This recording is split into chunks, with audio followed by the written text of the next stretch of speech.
Maayong gabi, mga hinigugma namong mga kapaglaom sa tibuok teritoryo sa Central Philippine Union Conference.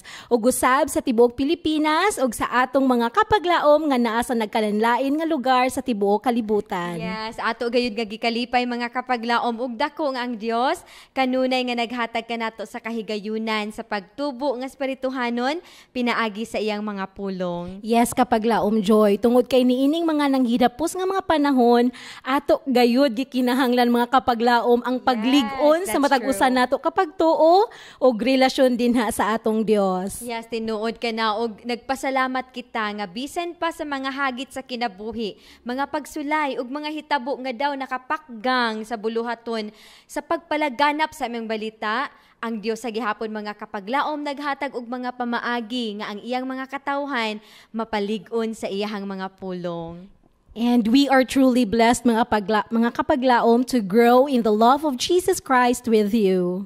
That's true. And we would like to believe mga kapaglaom that you too have been blessed by the messages of hope through God's humble servants kapaglaom na Dad. Yes, kapaglaom Joy. Last night, we heard of God's great love for all of us, for our fallen world, kapaglaom Joy, di ba? Which was rescued by Jesus Christ Himself. He's the bridge and the hope of all ages. That's true. Ug tonight, mga kapaglaom, we are going to dwell on a very important topic, and that is about history and the Bible prophecy. Ang pag-anhi ni Ginoong Hesus ingon nga usa ka bata kabahin sa tagna sa Biblia, yes, kapaglaom Joy. Ug kini nahitabo gayod. Ug ang Biblia nagpahayag nga aduna pay mga tagna nga magapanghitabo pa. Yes, kapaglaom Joy. That's true. Ug mga kapaglaom, niini nga mga propesiya nga nahisulat sa Biblia, inyo ba nga napangutana kung diin nakita karon nga bahin sa mao nga tagna? Yes, mga kapaglaom, and we are inviting you to learn with us tonight as we discover where we are now in the Bible prophecy based on the history kauban ni Pastor James Rubrico Sr., ang ato nga Sabbath School and Personal Ministries Director dinhi sa Central Philippine Union Conference. Exactly. And mga kapaglaom, may the Holy Spirit work a powerful conviction in our hearts as we listen to God's messenger tonight. His presentation will follow after the musical rendition.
Good.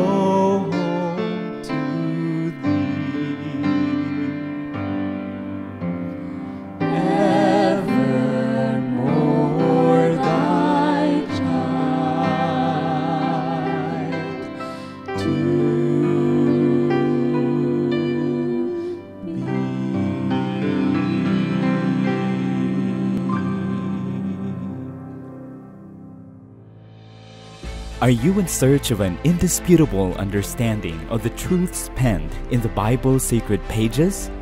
Feast with us on God's abundant spiritual provisions on this series of nightly presentations, Hope of All Ages. Good evening, everybody, and welcome to our program entitled Hope of All Ages. Before we proceed, let us pray. Our Heavenly Father, we thank you, dear God, for the blessings of fellowship today. We expect the Holy Spirit to be poured upon us, for us to appreciate the beauty of Jesus Christ in our hearts. As we travel down the road of the Scriptures, please have us, Lord, the companionship so that we can be able to understand deep things in the Holy Scriptures. We are praying in Jesus' name. Amen. I would like to express my appreciation to the management of Hope Channel and also to our viewers today. And I'd like to send you our pleasant hello to our viewers all over the world. Tonight we have a very important topic to study about the hope of all ages. Now, our present situation, our global situation today is giving us an idea that the future ahead is gloomy. Pero nag-ingon ang Biblia, dili ka mahadlok, because bright future is ahead of us. That's why our theme is Hope of All Ages. Kinsa ka man, asa ka man, o ano man ang imong lahi, don't be afraid, because we have hope of all ages.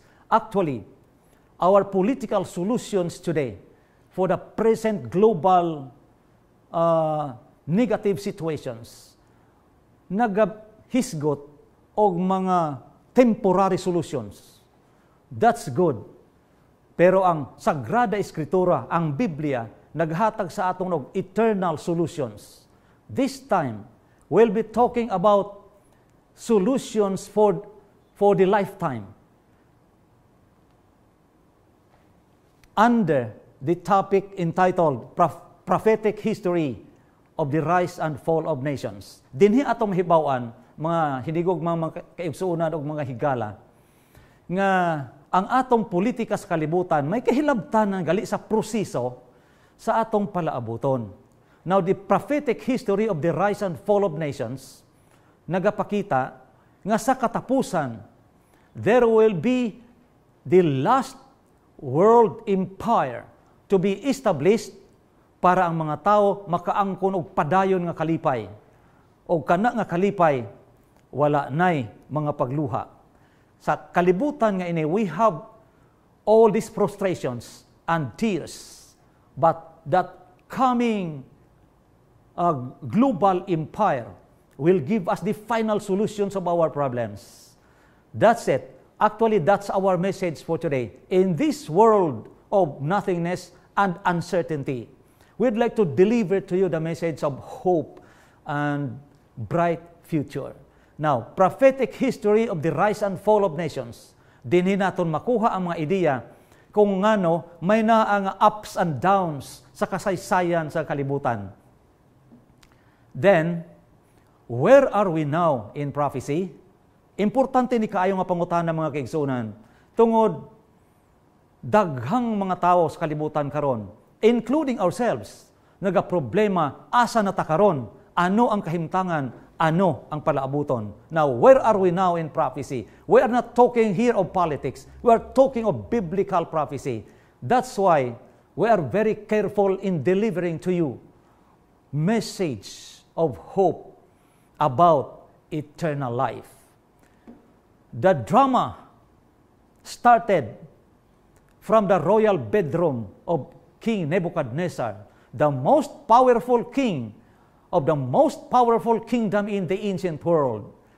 His dream helped design the destiny of planet Earth. Kadto nga damgo, naghatag og ideya sa ato kung papaano nga ang Dios gali may kahilabtanan sa pag-design sa atong palaabuton. O ang Diyos nagagamit sa mga taong impluensyal, including sa mga tao nga walay impluensya, katulad sa mga bilanggo o mga servants nga nabilanggo didto sa Babylon, nga sila Daniel, Shadrach, Meshach, o Abednego. Kadtong hitabo, maong naghatag impluensya sa mga tao kung kinsa talaga ang matuod nga Diyos. Karon, when King Nebuchadnezzar had a dream, he cannot understand and he cannot decipher. He summoned all the wise men of the kingdom. Babylon during that time was a superpower. In fact, a global superpower and educational and commercial center of the world. Therefore, dito ang tanan ng mga wise men. When we speak of wise men in the ancient times, they were magicians and they used mediums. Didto man sila Daniel from Jerusalem nga nabihag kadto nga panahon. O nag-serve sila sa hari sang Babylonia, si Nebuchadnezzar. When the magicians and the wise men of Babylon cannot decipher the meaning of the dream of the most powerful man in the world, he issued a death decree. Kung mag-issue death decree para sa mga wise men, dala na sila Daniel nga patyon. And then Daniel knew the decree. And he questioned actually, nga nung immediately, kung hatagan ako panahon, usa lang kagabi para ma-interpret ang dream. And his request was granted. Praise God. And then by night, when Daniel assembled his friends, Shadrach, Meshach, and Abednego, and prayed to the Lord to give wisdom on how to interpret this weird dream. By the morning, Daniel was already ready and faced the king to interpret the dream for a lifetime. Kadto nga daramguhanon, naghatag sa atong ideya nga ang Diyos may naagali kamot sa politika dinhi sa kalibutan. Didto gin layout sa damgo ni Nebuchadnezzar kung ano ang natabo o ano ang matabo sa ulahing mga adlaw.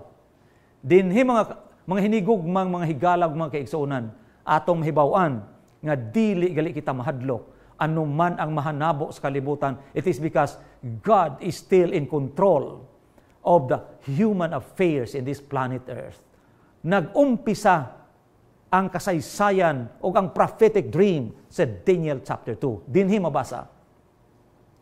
Verse 29 up to verse 34. As for thee, O king, according to Daniel's interpretation of the dream before the king. O king, thy thoughts came into thy mind upon thy bed. What should come to pass hereafter? You see, mga hinigugmang mga kaigsunan, si Daniel ginhatagan sang Dios og solution, pagpakita sang kahulugan sang damgo ni Nebuchadnezzar kung ano ang mahanabo karon og ang sa palaabuton. Thou, O king, sawest and behold a great image. Dinhi si Nebuchadnezzar nakasuspitso na that Daniel was guided by the superpower in the universe. Because sa iya lang pag sinultian, makita mo ang sacred wisdom, special wisdom from heaven. Thou, O king, Daniel continue, sawest and behold a great image. This image's head was of fine gold, his breast and his arm of silver, his belly and his thighs of brass, his legs of iron, his feet part of iron and clay. Thou sawest till that a stone was cut out without hands, which smote the image upon his feet that were of iron and clay, and break them to pieces. Excellent. Nebuchadnezzar now nagbilib na jud nga si Daniel is the wisest of all the wise men in his kingdom. In fact, when his kingdom was a global superpower. Daniel naghatag og layout kung ano ang gidamgo ni Nebuchadnezzar. Nebuchadnezzar sa iyang dakong paghanga sa kay Daniel, wa makasulti. O si Daniel nagpadayon. Then was the iron, the clay, the brass, the silver, and the gold broken to pieces together, and became like the chaff of the summer threshing floors. And the wind carried them away, that no place was found for them. And the stone that smote the image became a great mountain, and filled the whole earth. Mga kaigsunan, ato nakita kung paano si Daniel naghatag sang prophetic interpretation kay Nebuchadnezzar. Kini nga panahon, si Nebuchadnezzar naka-realize that there is a power in Daniel that is not under the power of Babylon, nor under the power of the king Nebuchadnezzar. Daniel continued, "Thou, O king," this is now the interpretation Nebuchadnezzar likes very much. "Thou, O king, art a king of kings, for the God of heaven hath given thee a kingdom. Thou art this head of gold." If you were Nebuchadnezzar, of the whole human infrastructure, with the head of gold, the superior of all the metals in the world, ikaw ang mag-represent, it was a pride in the part of Nebuchadnezzar. Daniel continued, "Kay ikaw man ang ulo nga bulawan, may masunod nimo, and after thee shall arise another kingdom inferior to thee, and another third kingdom of brass, which shall bear rule over the earth. And the fourth kingdom shall be strong as iron, and the feet and toes, part of potter's clay, and part of iron. The kingdom shall be divided." This is a negative message, by the way. Bastang importante to Nebuchadnezzar is that he represents the head of gold. You see this great and terrible image, mga pinalanggang mga kaigsuunan. Okay? The head of gold, the breast of silver, the hips of brass, the feet of iron, and the legs of iron, and the feet of iron and clay. Kung matuod ni nga tawo, nga mauning iyang lawas, og maglakaw-lakaw siya diha sa gwa, di na siya makapauli. Kay maski ang lata karon og ang plastic gidapakilo na. Kini nga tawo nakita lang sa damgo og dili ni matuod. Pero ang matuod ni ang iyang kahulugan, mga kaigsuonan. Now, Nebuchadnezzar represents the head of gold. This great image has a political impact to global leaders today. God, in other words, has a hand in political and human affairs in this planet Earth. Oh, good news that God is really in control, not only of the planet Earth, but of the whole universe. Had it not been of God's control of the universe, our planetary system will crumble down, will collide each other, and we will be fall into nothingness. Now we see how God guided the pageant of history in order to fulfill and to explain the meaning of prophecy. Okay. Thou art this head of gold. This is Babylon. This is about Nebuchadnezzar. Bahala na kung ano man ang matabo sa kalibutan, basta siya ang ulo. You know, ang Daniel chapter 2 started from the head of the human metal. Okay? Mauni, dihin nag-umpisang Daniel chapter 2. Pero nagpadayon, nga pagkasunod, may naan naman kaharian, nga masunod, pero lesser na ang halaga dili na sama sa head of gold. Amethyst of Media, Nebuchadnezzar's wife, who influenced him to build the famous hanging gardens, nakatabang kay Nebuchadnezzar para ang Babylon mahimo nga makasulod sa one of the 7 wonders of the world. This is the hanging gardens of Babylon. His wife Amethyst of Media encouraged him to do that because Amethyst live in the mountainous area and nahidlaw siya sa ilang lugar sa mga mountainous areas, and Babylon is situated in the plains along the Euphrates River. So para dili siya mangita sa iyang lugar nga mountainous, gi-encourage yang bana nga maghimo og mga design nga para may kahawig man sa mga bukid. You see the power of the wife or the girl power. It helps shape the destiny of kingdoms. Okay, now, Isaiah described Babylon in the King James Version, chapter 13, verse 9, which says, "And Babylon, the glory of kingdoms, the beauty of the Chaldees' excellency, shall be as with God overthrew Sodom and Gomorrah." Dali lang, mga kaigsuonan. Sa Isaiah 3:19, may duwa ka message, positive o negative.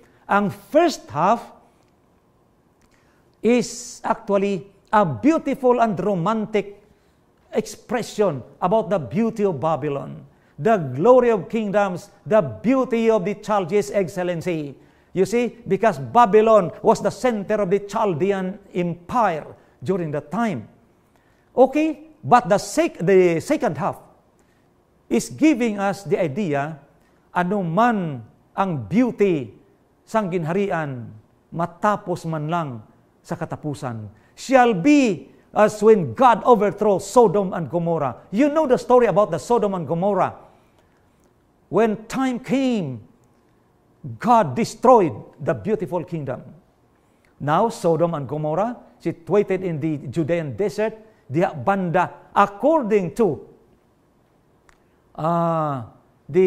some historians, sa may Dead Sea.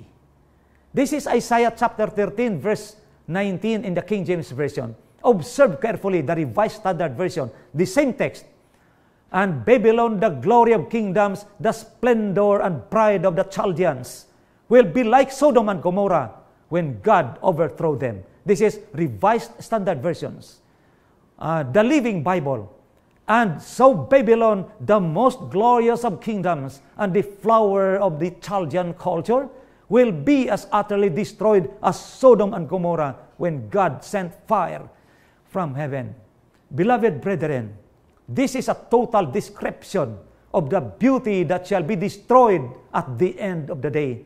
Kung ang imong beauty, wala man lang maka-inline sa beauty ni Ginoong Hesukristo, mark this word, at the end of the day, at the end of your journey, that beauty shall be nothing at all. That happened in Babylon. That's why in 538 BC, Cyrus the Great of Babylon, Cyrus the Great of Persia attacked Babylon and conquered the kingdom. That was also the fulfillment of Daniel's description of the dream, nga pagkatapos mo, after you, another kingdom will follow, nga dili man bulawan, kundi silver. Today, the ruins of ancient Babylon lies pila ka kilometro gikan sa Baghdad, capital of Iraq today. Kasi Babylon, kang una, mauna ng Iraq karon. So makita niyo ang ruins of Babylon. Wala na. Tama si Isaiah nga pagkatapos, katulad sang Sodoma o Gomorrah, you shall be destroyed, although you are extremely beautiful. Ingon ni Saddam Hussein, sa buhi pa siya, iya i-rebuild ang ancient glory of the Babylonian city. Nagpatindog siya og palas doon lang sa ruins. namatay lang si Saddam, wala ma-fulfill ang iyang dalamguhanon. Pero ingon ni Daniel, after you, Babylon, the head of gold, then followed the breast of silver. That represents the Medo-Persian Empire under Darius and Cyrus. Okay? Now, this is actually the perfect fulfillment of biblical prophecy. When prophecy becomes history.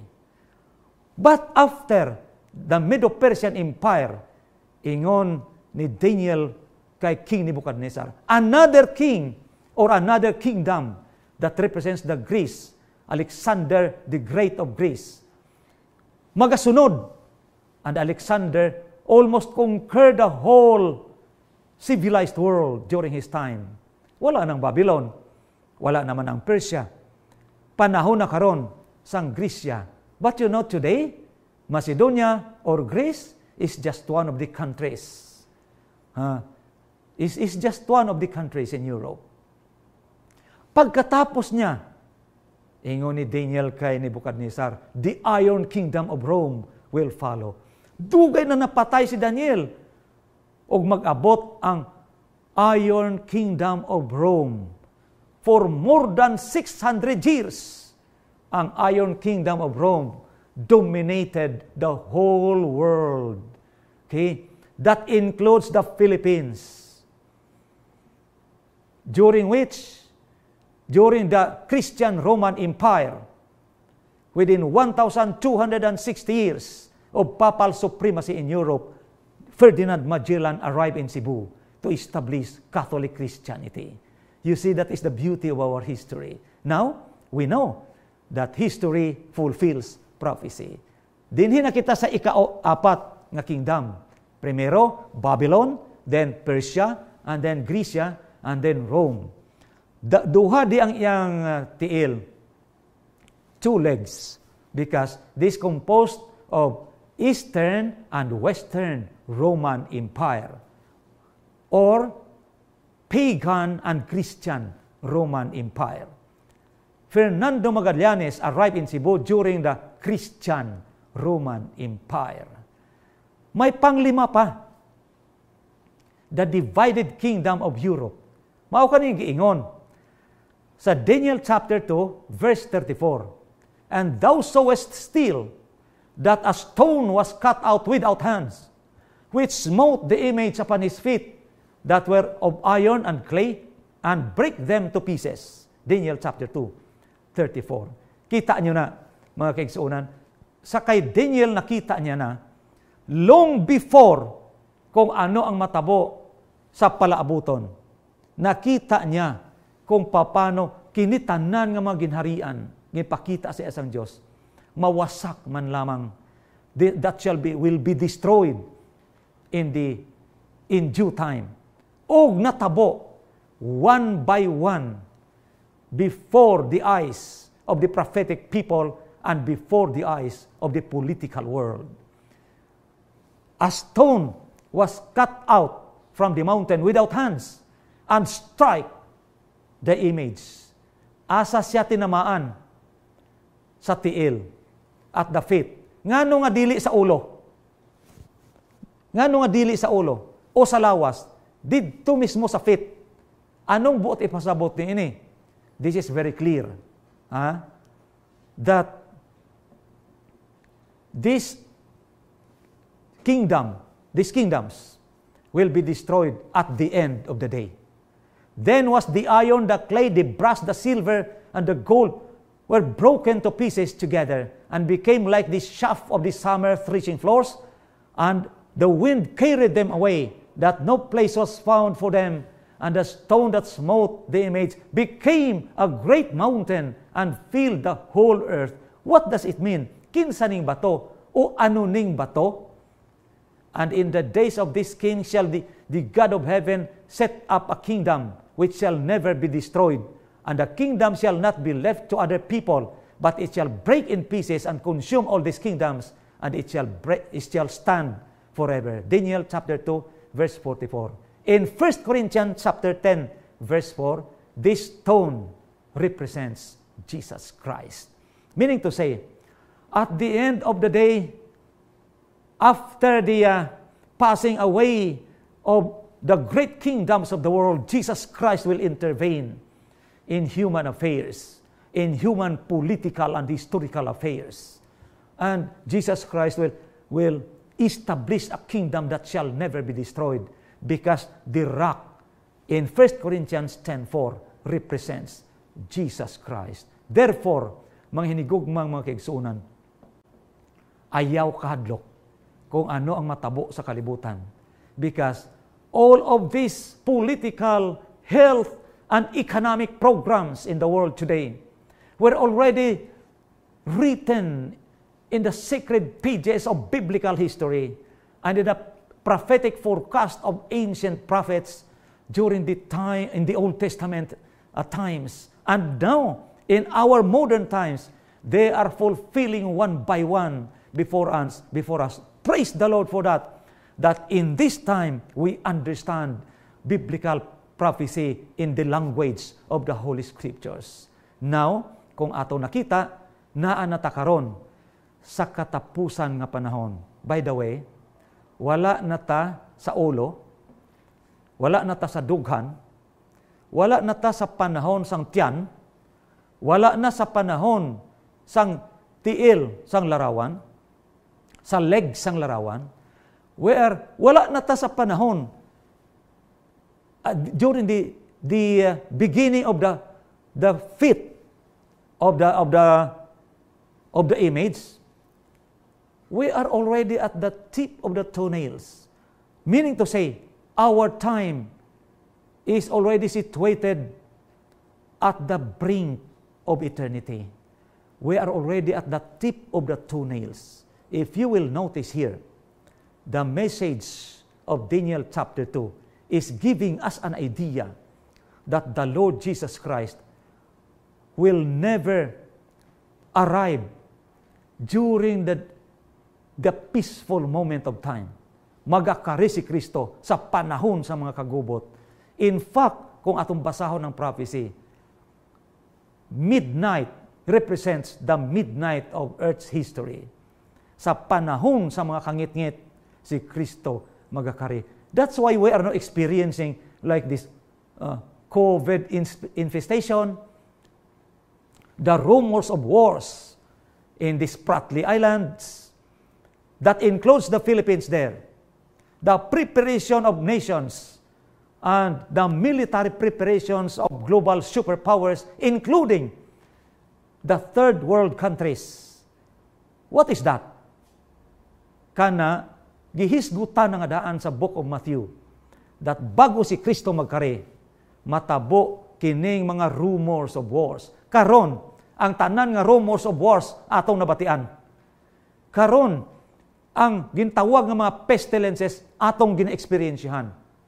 Ang problema niini kay dili ordinary nga pestilence.